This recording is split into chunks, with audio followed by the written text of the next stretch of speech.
皆さんこんにちはဒီနေ့မှာတော့ဒီဆိုဘာခါရာဆိုတဲ့ animation ခန်းစံ grammar လေးကိုအတူလေးလာတော့မှာဖြစ်ပါတယ်ဆိုတော့ဆိုဘာခါရာဆိုတာဝတ္တချီတို့မြန်မာလိုဘာသာပြန်ရင်ပြီးတာနေချစ်ချင်းလို့ဘာသာပြန်ပါတယ်ပြီးတာနေချစ်ချင်းလို့ဘာသာပြန်လိုက်လို့ပေါ့နော်အရှိမဝတ္တချီရှင်းပြခဲ့ပြီးရဲ့ဒီရအီနာယာတို့ကာဟာယာီကာတို့နာရီတို့နေသွားပြီးတော့ရောစရာအကြောင်းမရှိပါဘူးဒီ grammar လုံးဝကွဲပြားတယ်ပေါ့နော်ရှေ့ grammar တွေနေလေဆိုတော့ဆိုဘာခါရာကဝတ္တချီတို့အလုပ်တစ်ခုလုပ်ပြီးတာနေချစ်ချင်းလုံးရကြုံမနဲ့တာမျိုးပေါ့နော်လုံးရတာအဖက်မတင်လိုက်တာလုံးရတာအချင်းကြီးပဲစိတ်ပစ်စရာကောင်းလိုက်တာဆိုတဲ့အတိတ်ပဲပါဝင်နေပေါ့နော်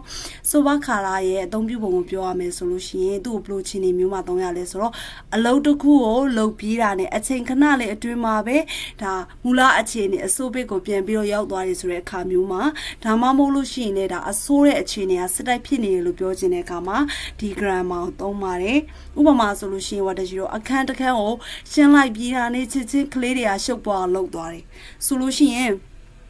ဘာတချီတို့ရှုပ်နေလို့အခန်းကိုရှင်းတာလीနော်ရှုပ်နေလို့ပဲအခန်းကိုရှင်းတာအဲ့ဒါအောင်မှကလေးရရှုပ်ပွားအောင်ပြန်လုပ်သွားတယ်ဆိုတော့ဒါမူလအခြေအနေအစိုးပေးကိုပြန်ပြီးတော့ရောက်သွားတာမလားအဲ့လိုအခြေအနေမျိုးမှာဒီ grammar ကိုသုံးလိုက်ဖြစ်ပါတယ်ဆိုတော့ဒီ grammar ရဲ့ရှေ့မှာဆိုရင်ဘာတချီတို့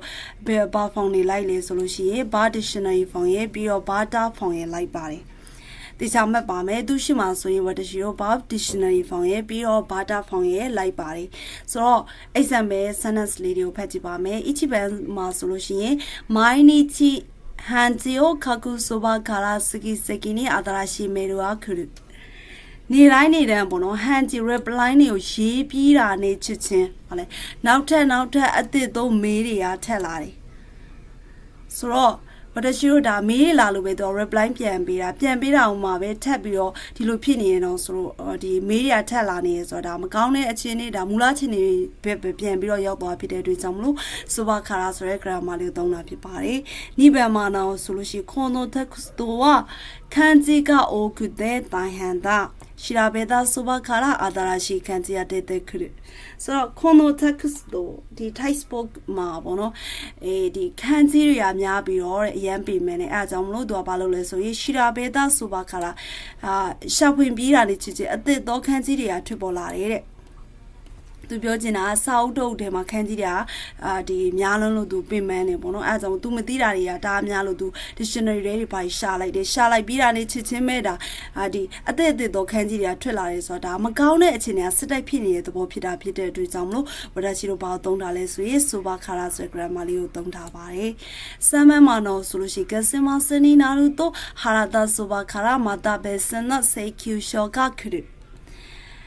ကဲစမစဒီလာကုံရောက်လာလို့ရှိရင်ပေါ့နော်ဟာရတာဆိုပါခါရတာပေးချစ်စရာရှိတာကိုပေးချစ်ပြီးတာနဲ့ချစ်ချစ်မတာနောက်ထပ်ဘယ်စင်တော့ဒီအခြားဒီစေးကျူရှောဆိုတာငွေတောင်းခံလောပေါ့နော်ငွေတောင်းခံလောတွေကထပ်ပြီးတော့လာတယ်ဆိုတော့ဒါလည်းမကောင်းတဲ့ချင်းနေပဲမလား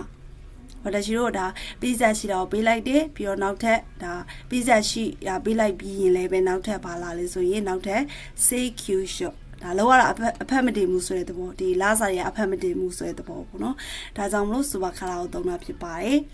ဆိုတော့အချင်းချုပ်ပြန်ပြီးတော့ပြောပြမယ်တော့ဆိုလို့ရှိရင်ဝတ္တရှိဆိုပါခါလာဆိုတာမြန်မာလိုပြည်တာနေချစ်ချင်းလို့ဘာသာပြန်နေဘလို့အချင်းနေမျိုးမှသုံးရတာလဲဆိုတော့အလုပ်တစ်ခုကိုလုပ်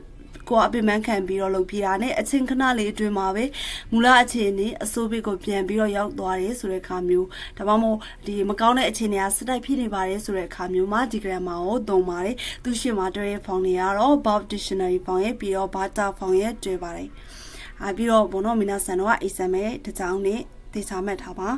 ဆိုလို့ရှိရင်မင်းဆန်တော့အထောက်အကူပြုရပေါ့နော်ဒါ grammar တွေရောစရာအကြောင်းမရှိတော့ဘူး okay ပါဆိုတော့မင်းဆန်တော့ဘလို့ချင်းနေမျိုးမှသုံးရလဲဆိုတာသိပြီဆိုတော့ဘလို့အခြေအနေမျိုးမှသုံးရတာလဲဆိုတော့တိကျတိထားကြီးကောတော်တော်လေးအဆင်ပြေနေပါပြီအခုပြောမဲ့အခြေအနေကဒါမသုံးရတဲ့အခြေအနေတွေပြောပြမယ်ပေါ့နော်ဒီ grammar ကိုမသုံးရတဲ့အခြေအနေကဘယ်နေရာတွေမှာလဲဆိုလို့ရှိရင်ဒါတစ်ချိန်တစ်ခါပဲဖြစ်တဲ့အခြေအနေတွေမှာသွားပြီးတော့သုံးလို့မရပါဘူးဥပမာဆိုလို့ရှိရင်ဒီကောင်းငင်ကမောင်လာပြီးတာနဲ့ချစ်ချစ်ဘာဖြစ်မလဲမောင်လာပြီးတာနဲ့ချစ်ချစ်ဒါမိုးတွေကရွာချတယ်ဆိုလို့ရှိရင်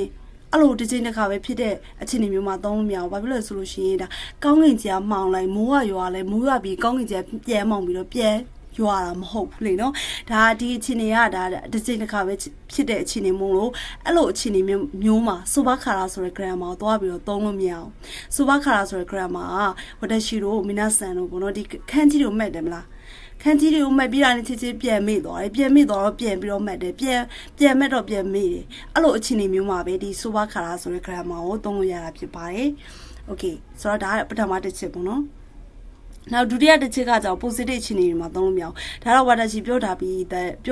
ဒီပေါ့နော်ဒီ negative nuance ဒါ affirmative မှုဆိုကြရစားဒါ positive အခြေအနေတွေမှာမသုံးဘူးဆိုတာဒါသိပြီးသားဟုတ်တယ်မလားဒါပေမဲ့အခုထပ်ပြောမယ် तू ကwater ရှိကိုစာလုပ်ပြီးတာနေချစ်ချစ်အမှတ်တွေကတက်လာတယ်နော်အမှတ်တွေတက်လာတယ်ဒါဆို positive အခြေအနေဖြစ်တဲ့အတွေ့အကြောင်းမလို့ဒါ water ရှိကို super khara ဆိုတဲ့ grammar မသုံးပါဘူးပြီးတော့ဒီ super khara ဆိုတဲ့ grammar ကအရှိရ grammar တွေလို့ပဲဒီ super khara ပြီးလို့ရှိရင်နောက်ထပ်လာတဲ့ဒီ second sentence ပေါ့နော်ဒုတိယဝေချာဒီကိုဘာလို့ချင်တယ်တို့ but time တို့သိရမလား but time တို့but the khara side တို့ဘာဖနာဆိုင်ပါမရှော့အဲ့လိုမျိုးဟာတွေဒါကိုယ့်ရဲ့ဆန္ဒတွေတောင်းစုချစ်တဲ့အမြင်ပေးချစ်တွေလိုက်လို့မရပါဘူး okay ဆိုတော့မင်းသားဆန်ဒီ trait exam trait နဲ့ပတ်သက်ပြီးတော့သွားပါမယ်ဒီ exam trait တွေကမင်းသားဆန်ကိုဘယ်လိုကူညီပေးလဲဆိုလို့ရှိရင်ဒါအချိန်တိုအတွင်းမှာမြန်နဲ့အမှန်အဖြစ်မှန်ရအောင်ကူညီပေးရပေါ့နော်ဆိုတော့ exam trait ကိုသွားကြပါမယ်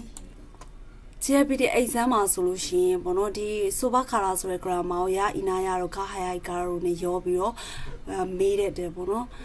ဆိုတော့ဒီလိုအဲ့လိုချင်းနေမျိုးမှာခွဲခြားတတ်ဖို့အတွက်ဟိုတချို့ trait တွေသိချာသိထားအောင်လုပ်မယ်ပေါ့နော် trait ကွာမှာဆိုရင်ဝေကြရဲ့နောက်ပိုင်းမှာ wasre တို့ချီရာခါဆိုလိုမျိုးစုခရီခါရဲ့စားရဲ့စိတ်ပစ္စည်းအဖက်မတင်တဲ့စကားလုံးတွေတွေ့လို့ရှိရင်ဒါ soba khara သိကြတယ်ပေါ့နော်ပြောချင်တာကဒီမှာတော့တချို့ဒီ nuance ကဘာဖြစ်ရမှာလဲ negative ပုံစံဖြစ်ရမှာမလားnegative ပုံစံဖြစ်ရမှာဖြစ်တဲ့အတွက်ကြောင့်ဒီလိုပုံစံနေဆိုလို့ရှိရင်လုံးဝဆိုပါခါရွေးချယ်လိုက်လို့ရပြီပေါ့နော် trait 2အနေနဲ့ဆိုလို့ရှိရင်ဒါရှင်းနေတော့ပြုမှုအမြဲတမ်းသူဆက်နေပြီဖြစ်နေတယ်နော်ဒုတိယစာကြောင့်အမြဲတမ်းမကောင်းတာပဲဖြစ်နေမှာဥပမာဆိုသိန်းစီးတယ်ဆိုလို့ရှိရင်ရှုပ်ပါတယ်မှတ်သားတယ်ဆိုလို့ရှိရင်မေ့တယ်ဒါမမေ့အောင်ပြောလို့ရှိရင်မေ့တယ်ထက်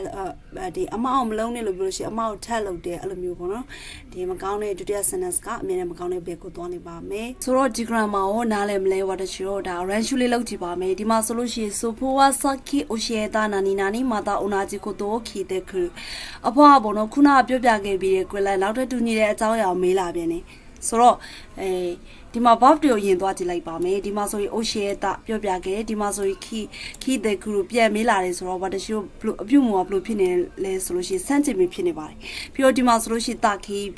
ခီတွေ့ရတယ်ပေါ့နော်ဆိုတော့ဝါတချီတို့ဗာထည့်မလဲနိဗ္ဗာန်ထည့်ပါမယ်အဖွားကSaki oshieta soba khara mata onaji koto khite kuru ခုနကပြောပြခဲ့ပြီးတာနဲ့ချစ်ချင်းနောက်တဲ့တူညီတဲ့အကြောင်းအရာကိုထပ်ပြီးတော့မေးလာတယ်ဆိုတော့ negative nuance ပဲကိုသွားဖြစ်တဲ့အတွက်ကြောင့်မို့ soba khara ကိုရွေးချယ်ပါမယ်နောက်တစ်ခုကကြတော့ဗာဒီ star box စာပေါ့နော် star box စာမှာဆိုရင် yuka okire ni nani yoko shiteku ကျမ်းမြေကိုတသက်ရှိရှိကိုလည်းညစ်ပတ်သွားတယ်ဆိုတော့ဒါချီတို့ Starbucks စာကိုဖြစ်မြင်အောင်ဆိုလို့ရှိရင်အရင်ဆုံးကိုသေးတဲ့ grammar ကိုအရင်ရှာကြတယ်ပေါ့နော်ဆိုတော့ဒီမှာဆိုလို့ရှိရင်ဟိုဒါချီ soba khara ဆိုရဲဒီ grammar လေးကိုတွေ့တယ် soba khara ဆိုတဲ့ grammar သူရှိမှဘာတွေနဲ့တွဲတာလဲပေါ့နော်သူရှိမှဆိုရင်ဟိုဒါချီတို့ bar dictionary found bata found နေတွဲဆိုတော့